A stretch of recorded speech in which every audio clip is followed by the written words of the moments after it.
पारिस्थितिकी तंत्र जो है, मैं उसको सरल भाषा में आपको समझा, चाहे छठवीं के बच्चे है ना, थोड़ा सा खास करना में क्या है कि इसमें पृथ्वी पर जितने भी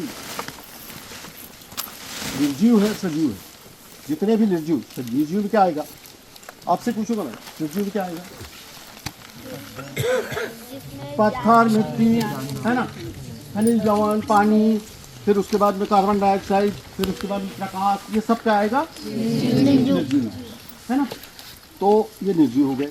और सजीव कौन कौन हो गए? सारे पेड़ पौधे और सारे जीव। ठीक है।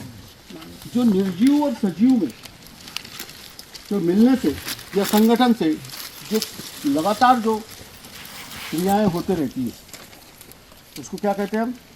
पारिस्थितिकी तंत्र। क्या कहते हैं हम? सरल भाषा में, है ना। तो जो जीवन जितने चलते हैं ना पूरे इस पृथ्वी पर, तो वो दोनों कैसे चलते हैं? ये निर्जीव। अब निर्जीव क्या है? मतलब प्रमुख दो घटक है। क्या क्या है? कौन से? निर्जीव और सजीव। तो निर्जीव में क्या क्या आ रहा है मैंने बता दिया आपको। अब सजीव में क्या आ रहे हैं? पेड़ पौधे। तो सबसे पहले क्या आएंगे? पेड़ पौधे आएंगे। तो वो क्या कहलाते हैं? तो आपने बता दिया था क्या? उत्पादक। वो भोजन बनाते हैं, है ना। भोजन कहाँ से बनाते हैं? प्रकाश की सहायता से नीचे से क्या जड़ से वो पानी वगैरह लेते हैं, है ना।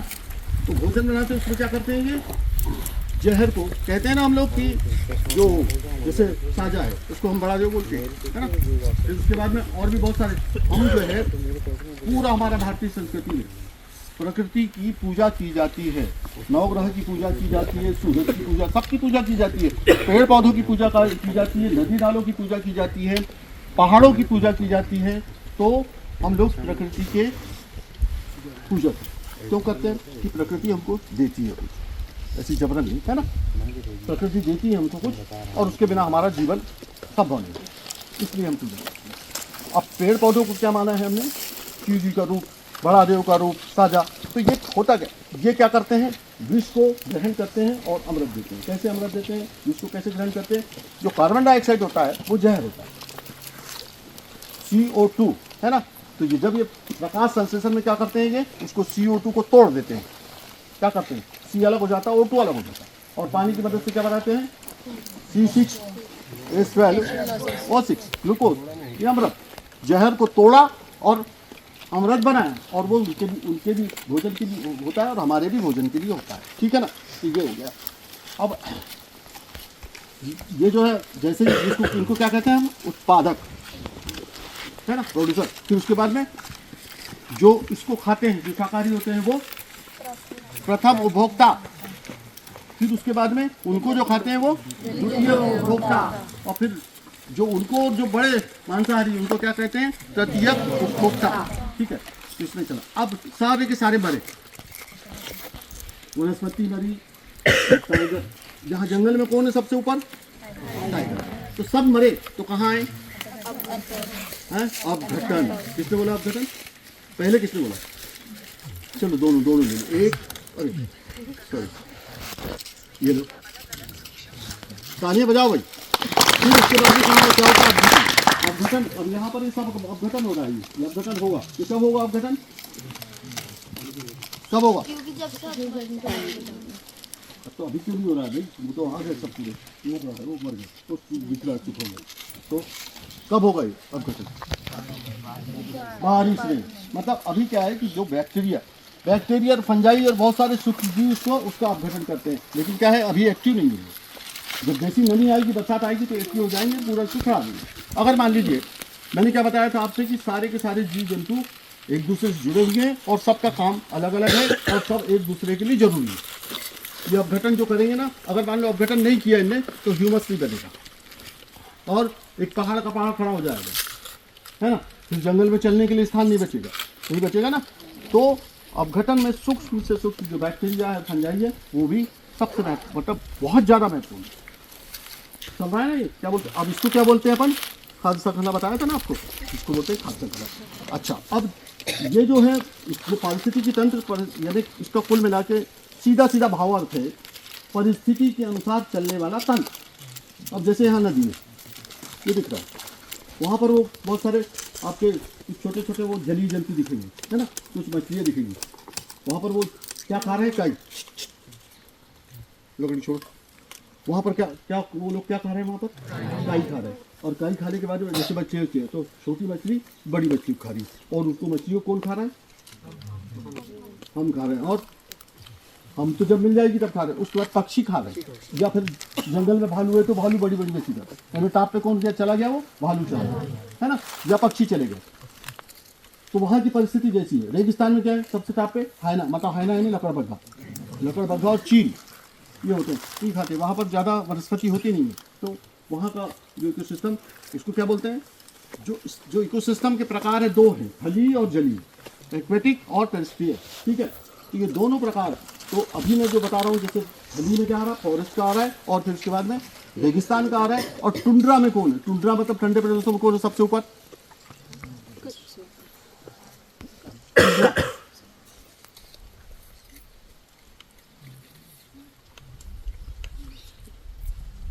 अरे सबसे ऊपर वो है ना क्या, स्नो लेपर्ड, और क्या एक भालू होता है ना, क्या बोलते हैं, पोलर बियर, है ना, वहाँ पर सबसे टाप पे वो है। अच्छा, हमारे खेत में सबसे टाप पे कौन है, पक्षी है, सब कीड़ों को मकड़ों को खा लेते वो, ठीक है ना। बाग में कौन है, बगिया में, वहाँ पर भी पक्षी है। तो ये जो परिस्थिति के अनुसार चलता है, लेकिन इसमें क्या होती है, खाद्य श्रृंखला होती है, ठीक है। फिर उसके बाद में थली, अपनी जली पे आ गया अपन। तो जली नदी में मैंने बताया आपको, ये छोटी नदी में बड़ी मछली, छोटी मछली की बड़ी मछली खाती है, फिर भालू हुआ या पक्षी हुआ। और जैसे अब चंबल नदी है, तो चंबल नदी में कौन है, मगरमच्छ है और घड़ियाल है ना। घड़ियाल मगरमच्छ में क्या अंतर है दोनों में, क्या अंतर है, घड़ियाल का मुंह जो होता है वो लंबा होता है, और उसके थूथन पे जो है घड़े जैसा आकार होता है ना। तो वो, और ये सारे के सारे, जैसे घड़ियाल हुआ, मगरमच्छ ज़्यादा बड़े प्राणी खाता है, घड़ियाल छोटे प्राणी खाता है ना। तो ये मगरमच्छ, घड़ियाल, केकड़ा और भी बहुत सारे जलीय जंतु हैं, वो क्या करते हैं, रेत में आके क्या करते हैं, वो अंडे देते हैं। और हम आजकल इतना जोरों पर रेत का उत्खनन कर रहे हैं कि वो उनके अंडे फंडे कहीं चले जाएंगे। जो हमारे जलीय जंतु वो वास्तव में क्या करते हैं, हमारे जल को शुद्ध करते हैं, उसकी गंदगी को खा लेते हैं और जल को शुद्ध करते हैं। अगर वो नहीं रहेंगे तो हमारा जल अशुद्ध रहेगा, पीने लायक भी नहीं रहेगा और न सिंचाई लायक रहेगा, ठीक है ना।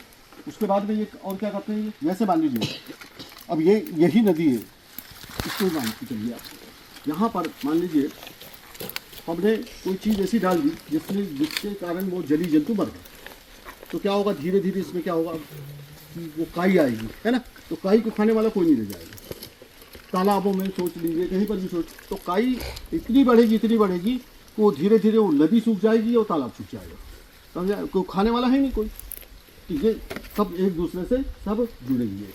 तो उत्खनन जो है, रेत का उत्खनन बहुत ही ज़्यादा खतरनाक है, रेत का उत्खनन, ठीक है ना। जली हो गया, अब समुद्र का कैसे हुआ, जली पे अपन आ गए थे, जली बड़ी बड़ी नदियों का हो गया। अब समुद्र में क्या, कहाँ चला, कैसे चलेगा, जली जंतु है ना, वहाँ टाप पे कौन है,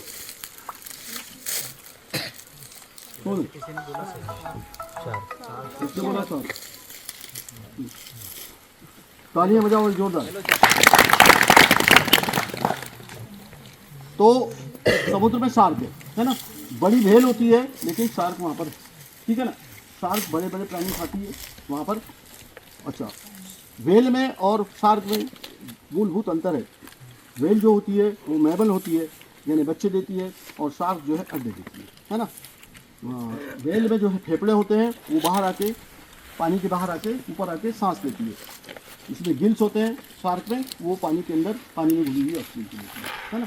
तो इस तरह से ये, अब जितने भी मतलब जो है ये जो खाद्य श्रृंखला चलती है ना, जैसे कि मैं फास्ट चल रहा हूँ, मैं बता बार बार बोल रहा हूँ, है ना। इतना समझ गए ना कि वहाँ पर कौन है, ऊपर सबसे टॉप पे रहते हैं, कोई ना कोई रहता है, सब आके नीचे आएंगे तो सब जमीन में आएंगे, सब खड़ेंगे, और उसके सहाने वाला कौन है, वो।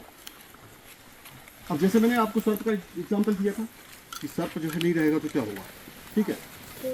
फिर उसके बाद में अगर मान लो कीट नहीं रहेगा तो क्या होगा, बिल्कुल छोटे छोटे की बात कर रहा हूँ मैं, कीट नहीं रहेगा तो क्या होगा। तो अगर कीट में मधुमक्खियाँ आती है और क्या आता है, तितलियाँ, सारी मक्खियाँ, हेलीकॉप्टर जो ड्रैगन फ्लाई चलता हुआ है ना, हेलीकॉप्टर और बहुत सारे।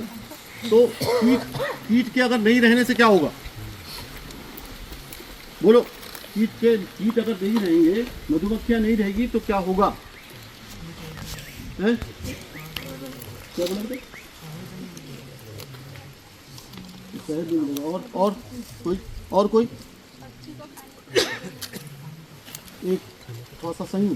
हाँ, और सब लोग ध्यान से सुनेंगे।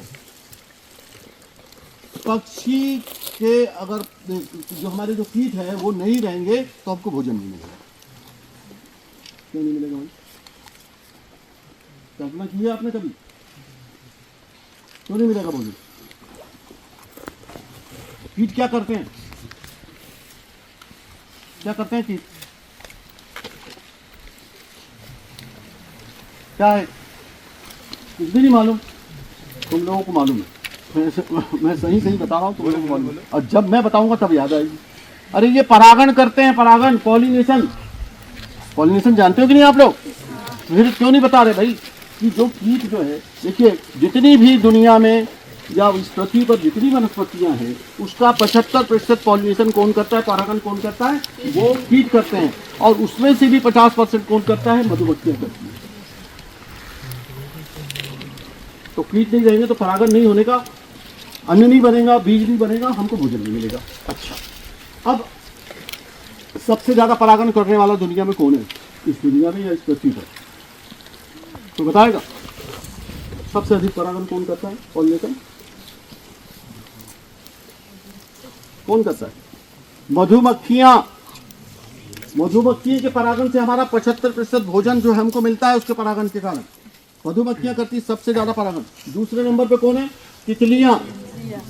तीसरे नंबर पे कौन है?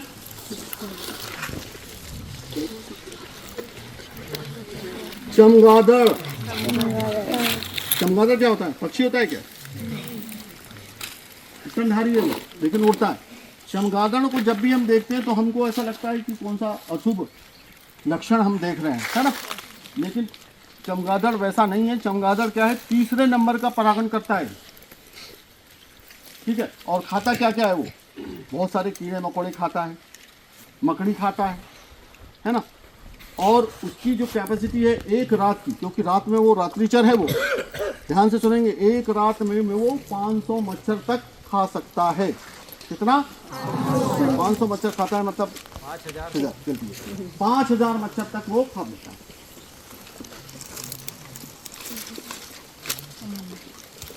तो हमारे लिए कितना फायदेमंद है, और दिगर प्राणियों के लिए भी फायदेमंद है, ठीक है ना? उसके बाद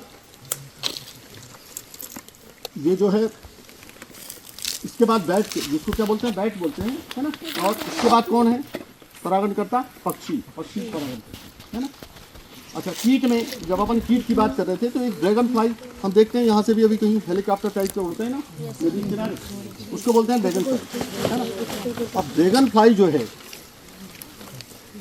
वो मालूम है क्या क्या करते हैं? वो भी परागण करता है ना?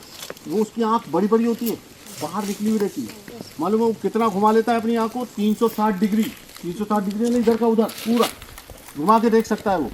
अच्छा, हमारा उल्लू अपनी गर्दन को कितना घुमाता है? 270 डिग्री, ठीक है ना? तो जो ड्रैगन फ्लाई है वो परागण भी करती है, और रहती कहाँ है वो? जैसे जो ये शुद्ध जल है ना, जहाँ जिन नदियों में उनके किनारे अंडे देती है वहीं पर रहती है ना? तो ड्रैगन फ्लाई करती क्या है वो 3000 मच्छर तक एक दिन में खाती है। वो क्या? 3000 मच्छर। मतलब ये सुन के आपको ताज्जुब होगा और लगेगा कि ये हमारे लिए कितना बड़ा काम करती है। अगर मच्छर बढ़ जाएंगे तो क्या होगा? हमको पूरे रोग ही रोग हो जाएंगे, मलेरिया हो जाएगा, है ना? तो ये मच्छर को खाती है। उसके बाद ये 4 मतलब परागण करता है। इनके नहीं रहने से क्या होगा? अब जैसे छिपकली नहीं है तो क्या होगा? बहुत सारे चीज़ों को खाती है वो। अब अपन लोग क्या करते हैं, कोई घर में मतलब वो जहाँ छिपकली दिखी तो उसको पीछे भिड़ जाते हैं, तो मार देंगे उसको। तो ऐसा है कि जहाँ हमारा खाद्यान्न या कुछ रखा हुआ है भोजन, वहाँ से निकालना तो जब गिरती भी है ना तो वो कहीं धोखे से गिरती है, ऐसी गिरती नहीं है। तो वो हमारे घर में रहना जरूरी है, ठीक है?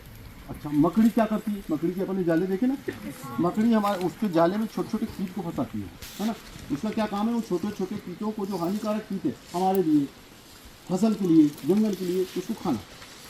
अब मकड़ी की संख्या को कौन नियंत्रित? सबकी संख्या को नियंत्रित करने के लिए ईश्वर ने या प्रकृति ने कुछ ना कुछ बनाया। मकड़ी की संख्या को नियंत्रित करने के लिए कौन है? तब बादल है, उल्लू है ना। उल्लू और क्या क्या करता है नियंत्रित? केकड़े, केकड़े जो है ना, केकड़े बहुत सारा अंडे देते हैं कि नहीं, वो ढेर होते हैं, उनको नियंत्रित, उनको खाता है। तो हर मतलब जो है कोई, अब जैसे हम लोग जो ज़्यादा होते चले जा रहे हैं, बहुत ज़्यादा संख्या में, हमने सबको डोमिनेट कर दिया है ना। सब जंगल को कैप्चर कर लिया, जो जंगल वन्य प्राणियों का था हमने उसको अपने कब्जे में कर लिया है ना। तो इसका क्या होगा? हमारा क्या होगा? हमारी संख्या बढ़ गई, हमको नियंत्रण कौन करेगा? कौन करेगा? प्रकृति करेगी ना। कैसे करेगी? कोरोना वायरस मतलब महामारी है ना। और बराबर होगा ही होगा, क्योंकि जो प्रदूषण जितना निरंतर बढ़ता जा रहा है, वायु प्रदूषण, जल प्रदूषण, मृदा प्रदूषण, और आपके अनाज, सब्जियाँ, सब प्रदूषित, पूरा हम सब प्रदूषित खा रहे हैं। किसी को भी हार्ट अटैक आ रहा है, किसी को भी मतलब कैंसर हो रहा है, ये सब इसी का है। हमारी जो इम्यूनिटी है ना, वो घटती जा रही है। जो रोग विरोधी क्षमता जो है वो निरंतर हमारी घटती जा रही है। अब इनको सबको पानी पिलाइएगा।